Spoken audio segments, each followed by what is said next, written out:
Bonjour à tous, c'est Dorian et bienvenue dans cette vidéo de revue de mon portefeuille d'actifs.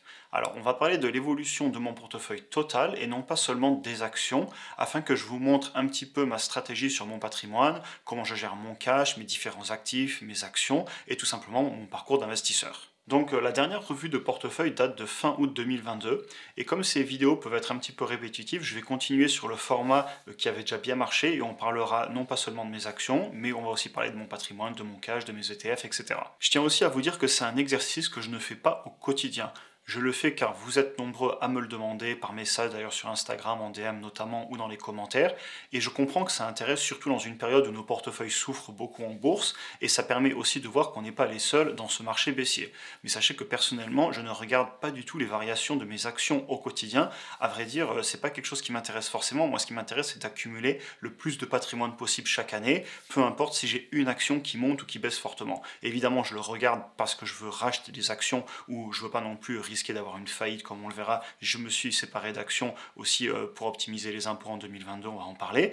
Mais voilà, globalement, c'est pas quelque chose qui m'obsède au quotidien. Je suis assez positif et je me concentre surtout sur le travail. Après, évidemment, la thématique de la chaîne YouTube étant sur les finances personnelles et la bourse, évidemment, on va parler de bourse, mais on parle aussi de finances personnelles et je pense que je me dois toujours de rappeler la vision plus large sur la gestion des risques, sur son patrimoine total, sur tous ses actifs et la croissance sur le long terme. Donc, premièrement, mon patrimoine total entre janvier 2022 et janvier 2023 a pris 7%.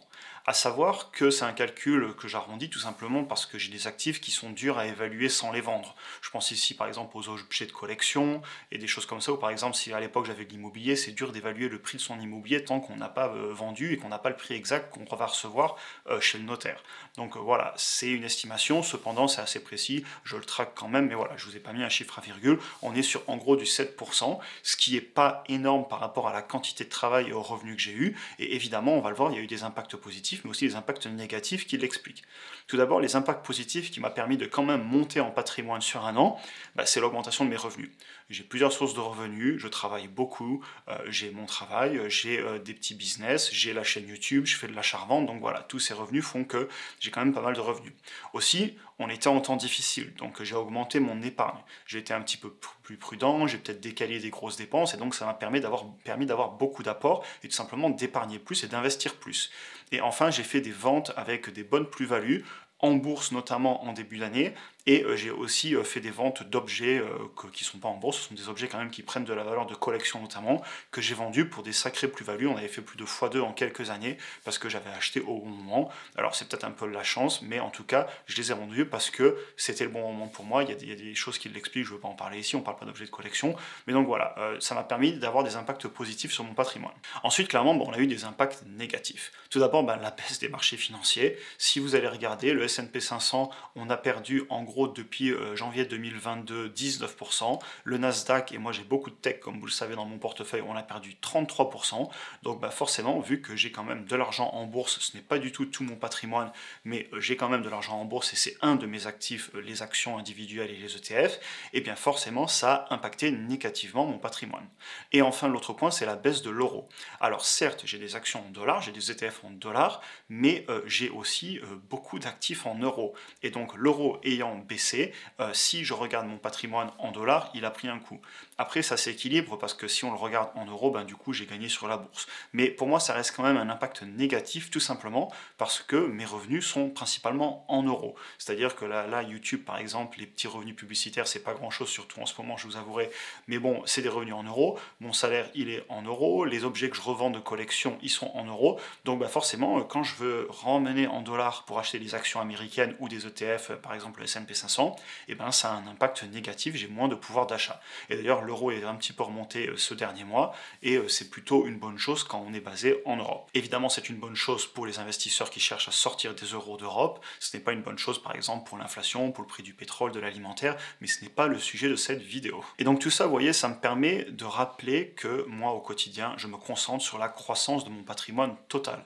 Et ce n'est pas que la bourse, loin de là, je me concentre surtout, comme je l'ai écrit ici, à gagner plus, à épargner plus, à ajouter de la valeur sur le marché en faisant, en travaillant bien, en ayant des business qui tournent, en amenant de la valeur, en partageant par exemple mon parcours d'investisseur sur YouTube, voilà. Et aussi, j'ai des actifs diversifiés pour faire grossir mon patrimoine et gérer mes risques. Si j'avais eu 100% de tout ce que je possède en bourse, j'aurais pas fait plus 7%. Je me serais pris une grosse claque cette année, et peut-être que l'année prochaine, c'est la bourse qui va me tirer vers le haut, et c'est peut-être autre chose qui me tirera vers le bas. L'important au final, c'est de gérer ses risques et de ne pas avoir tous ses œufs dans le même panier. C'est du bon sens, mais je le répéterai jamais assez. Ensuite, si on va regarder ma position en cash, je suis à 23,6% de mon patrimoine. C'est assez élevé malgré l'inflation, je suis au courant, mais je veux toujours être prêt à saisir des opportunités. On peut penser ici à la bourse, on peut penser à l'immobilier, mais on peut penser aussi professionnellement. C'est-à-dire que si demain j'ai besoin de complètement changer de carrière, de repartir dans un autre pays, je vais avoir besoin de cash. On va rentrer en récession, on peut aussi peut-être perdre son emploi, ou avoir une proposition de départ, où on ne sait pas ce qui peut se passer à un plan social, il peut y avoir tellement de choses. Donc quand on rentre dans des moments un petit peu troubles, où on ne sait pas trop ce qui va se passer sur l'économie, etc., j'aime conserver du cash, même si ça souffre de l'inflation, tant pis. Et au final, aussi, en 2022, ça m'a vachement protégé, parce que mon cash n'a pas perdu de valeur. Alors s'il avait été en bourse, j'aurais effacé 20 à 30%, si on regarde un petit peu en gros entre le S&P 500 et le Nasdaq. Donc au final, ça a été une protection qui m'a vraiment servi, et je compte rester au-delà des 20% tant que je n'ai pas validé soit un fonds sur le marché en bourse, soit de l'immobilier, soit peut-être un changement professionnel. Passons maintenant aux investissements. Tout d'abord les ETF. Vous voyez, j'ai mis le 2 janvier, c'était un lundi, j'ai acheté sans me poser de questions mes 3 ETF. Je tiens à vous le préciser parce que c'est une belle partie de mes actifs, et par exemple, il y a des actions sur lesquelles j'ai perdu beaucoup plus que si on prend par exemple le S&P 500 ou marché émergent ou même le haut dividende monde, qui ont mieux tenu que certaines actions individuelles. Et ça m'a aussi entre guillemets un peu protégé. Certes, ça a baissé par rapport aux points les plus hauts de janvier 2022, mais ça a baissé moins que d'autres actifs. Je vous propose maintenant de passer aux actions, ce qui est quand même la chose qu'on va le plus demander sur Instagram, etc. Mais avant, je tiens à rappeler que je ne vous le montre pas pour que vous fassiez du copier-coller, et d'ailleurs c'est pour ça que je ne vous montre pas souvent mon portefeuille, c'est-à-dire que je vous le montre 3-4 fois par an. D'ailleurs ce serait intelligent de le montrer plus souvent parce que ça fait des vues, mais je veux pas. Et de la même façon, je vous donne pas un lien direct vers le fichier mis à jour automatiquement tous les jours, et je vous donne pas non plus un accès via une plateforme payante pour copier mes investissements, etc. Je pense que c'est une très mauvaise idée. Au final, je partage mon parcours d'investisseur et chacun prend ses propres décisions, responsabilité, je me reprends.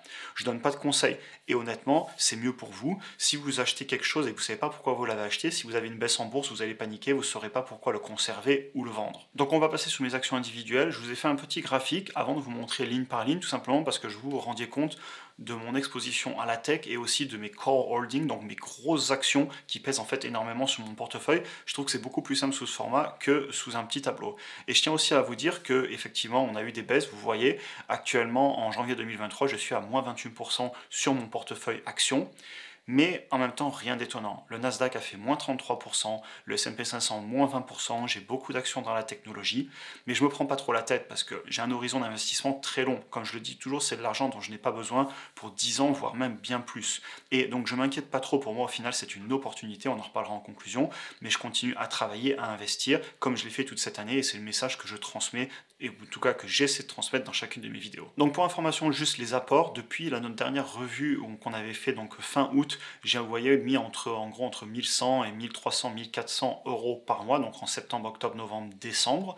Aussi, ce qui est intéressant, c'est que j'avais fait une revue en mai, mon portefeuille était à moins 18%, puis en août, on était à plus 2,47%, puis ensuite, encore 5 mois plus tard, on est à moins 28%. Donc clairement, on a de la volatilité, et cette volatilité, on la retrouve par exemple sur le graphique du Nasdaq. Si on va ici en avril-mai, on voit qu'on était entre guillemets pas au plus bas de la baisse. Ensuite on a fait un point bas en juin, on est remonté très haut cet été en août où j'avais fait cette vidéo parce que je la fais tous les 3-4 mois en gros, et ensuite on a retouché un point bas là le 13 octobre, et aujourd'hui on se situe un petit peu plus haut, mais on n'est quand même pas beaucoup remonté, d'où la fluctuation. Et en même temps, rien d'étonnant, on est en marché baissier, on a des points bas à chaque fois qui sont plus bas que les anciens points hauts. Ici on se cherche, pour l'instant le dernier point bas il a été le 13 octobre, on va voir, mais globalement marché très volatile, et donc le portefeuille qui en plus pour moi est vraiment axé technologie comme on le voit ici, forcément il a souffert. Donc si on regarde mes plus grosses positions, c'est Google, Apple, Tesla, Microsoft, Amazon, Facebook, Skyworks Solutions, ensuite on a Nextera Energy, Etsy, Netflix, et ensuite voilà, vous voyez on redescend sous les 3, 2% et sur les plus petites actions.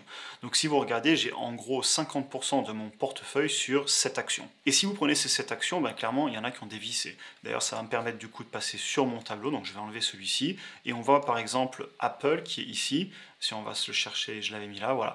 On voit qu'en mai j'étais à plus 97%, puis en août, j'étais à plus 154%, et aujourd'hui, je suis retombé à 84%. Donc on voit que sur cette position, j'avais des gains à plus 154% latents, et je suis à plus 84%. Alors on va me dire, tu aurais dû vendre Apple, ce à quoi je répondrai peut-être, mais je la conserve l'action pour de très nombreuses années, donc je ne vais pas la vendre, tant pis, mon portefeuille baisse, je ne suis pas un trader. Et de la même façon, si vous allez prendre des actions comme Google, comme Amazon, vous voyez, on est passé de plus 21 en gain latent sur Google à moins 15, sur Amazon, j'étais à plus 9% en août, je suis à moins 35. Donc voilà, la grosse tech a vraiment corrigé et ça explique en partie la baisse de mon portefeuille. Et après, évidemment, j'ai aussi beaucoup de petites actions qui ont baissé. Donc rentrons dans le vif du sujet. Tout d'abord, j'ai ce que j'appelle mes corps, mes actions entre guillemets corps. Donc ce sont mes grosses actions plutôt axé croissance, c'est pratiquement que de la technologie si vous regardez, et ce sont des actions que je conserve, je vois pas de problème dessus, j'ai fait mes analyses et je vais les conserver pour de nombreuses années, sauf si je vois un problème. Ensuite, on a ce que j'appelle corps plus dividende, c'est des actions un peu bizarres, ce sont mes deux actions que j'appelle à croissance, mais aussi à dividende croissant, donc globalement c'est Microsoft et Apple. Ensuite, j'ai mes actions à dividende, donc là ce sont des actions qui sont vraiment axées plus dividende, et d'ailleurs, je pense peut-être qu'un jour je serai tenté, surtout si on a une grosse baisse sur les actions à dividende, de séparer ces portefeuilles. D'avoir un portefeuille croissance et d'avoir un portefeuille dividende dans lequel je viendrai remettre de nouvelles actions à dividende qui pourraient m'intéresser, mais qui sont actuellement beaucoup trop chères à mon avis. Et enfin, j'ai mes actions spéculatives, c'est des actions qui ont des free cash flow négatifs, donc qui ne s'autofinancent pas, et d'ailleurs Palantir, c'est la seule exception, elle s'autofinance, mais enfin en tout cas elle a un free cash flow positif, mais clairement je l'ai quand même mis dans spéculatif parce que ça reste une action sur un secteur et un milieu très spéculatif, l'intelligence artificielle et le big data, l'analyse de données. Donc l'objectif, ce n'est pas du tout de passer en détail sur chaque action, la vidéo serait beaucoup trop longue, vous pouvez voir ici, vous faites pause sur la vidéo et vous pourrez regarder chaque ligne, elles sont toutes là. On va rentrer par contre sur certains points. Donc tout d'abord, comme je vous le disais, mes actions entre guillemets corps, je vois beaucoup de bonnes affaires en ce moment et c'est où je suis en train de diriger beaucoup d'argent. Vous savez que j'achète du Google pratiquement tous les mois, il y a pas mal de ces actions que j'ai rachetées, donc voilà, clairement c'est des actions que je pourrais racheter. Ensuite, sur corps dividende, Apple, je n'en rachète pas encore, j'aimerais bien qu'elle pèse plus. Microsoft, j'en ai racheté il n'y a pas longtemps, mais j'aimerais en racheter plus clairement, et si elle vient à baisser, je vais racheter du Microsoft. Sur mes actions à dividende, pour l'instant, je n'ai pas remis d'argent. On voit que la dernière fois que j'en ai acheté, c'était octobre-novembre, donc ça fait 2-3 mois. Je les surveille. Ce sont des actions que vraiment, je pense peut-être un jour sortir dans un autre portefeuille parce que j'ai moins besoin de les suivre au quotidien. Ce sont des actions beaucoup plus matures qui vendent, qui ont leur petit business, leur marge et puis ils payent leurs dividendes. Alors, ok, Qualcomm est peut-être un petit peu plus croissance que les trois autres et encore Nextera Energy, on pourrait discuter aussi que c'est une action entre guillemets croissance vu qu'ils font des énergies renouvelables et qu'il y a vraiment un boom sur ces secteurs. Cependant, ça reste des producteurs d'énergie, des producteurs de composants électroniques et c'est des actions un petit peu moins volatiles que les actions du haut. Et enfin, mes actions spéculatives. Donc, clairement, sachez que j'ai vendu 3 actions. Je vous en avais parlé lorsque je vous avais dit que j'allais optimiser mes impôts parce que j'avais fait des plus-values sur des ETF, notamment un ETF Monde que j'avais depuis très longtemps et que je voulais enlever parce qu'il faisait un doublon avec tout le reste et j'avais aussi vendu du Enphase notamment. Et donc, j'ai vendu 3 actions parce que je vous avais fait, si vous vous rappelez, une vidéo de Tax Loss Harvesting et j'avais 3 actions qui, pour moi, risquaient soit de faire faillite, soit de se retrouver dans une situation où elles allaient devoir lever beaucoup de dettes ou encore diluer l'actionnariat et on était dans une période difficile. Et je les ai vendues toutes les 3 fin novembre et j'ai eu raison parce que les 2 sur 3 ont énormément corrigé encore depuis. Donc voilà, j'ai perdu de l'argent dessus mais ça m'a permis d'effacer une grosse partie de mes impôts sur lesquels j'aurais été taxé à 30%. Il faut savoir que ce sont des secteurs, et j'aurais appris là-dessus, notamment, en fait, ces 3 entreprises, elles avaient des marges très faibles.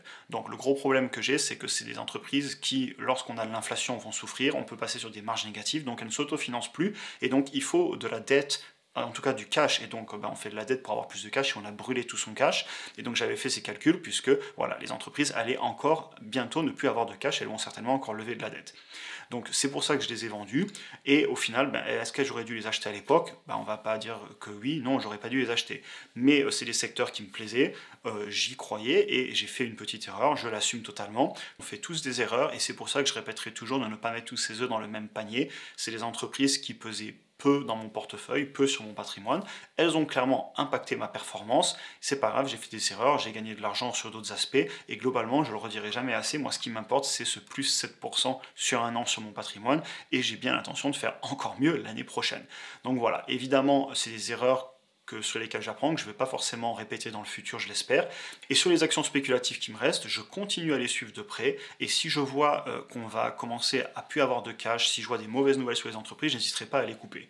Et c'est vrai sur toute action. S'il y a une action sur laquelle je vois qu'il faut que je prenne un gain, parce que par exemple, elle est trop chère par rapport à sa performance future, si on a une action qui part à la hausse sans raison, eh ben, je pourrais très bien les couper. Après, je ne suis pas un trader. La majorité de mes actions, vous les voyez depuis de nombreuses années. Il y en a très peu qui vont bouger, mais cependant, si j'ai une action qui explose, par exemple, à la hausse, eh bien, je pourrais la vendre si vraiment je trouve que le prix est déraisonnable.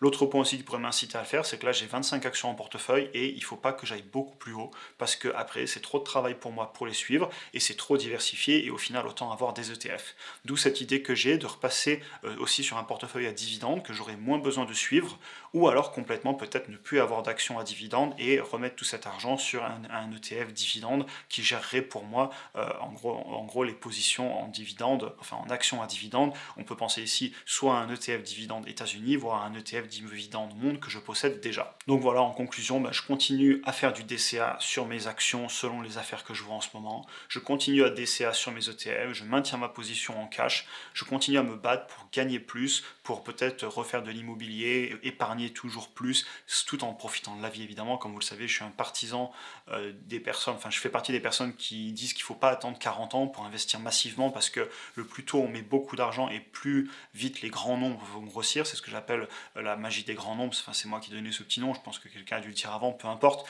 Mais voilà, comme je le dis tout le temps, si vous faites plus 100% sur 100 000 euros, vous aurez 200 000 euros. Si vous faites plus 100% sur 1000 euros, vous aurez 2000 euros.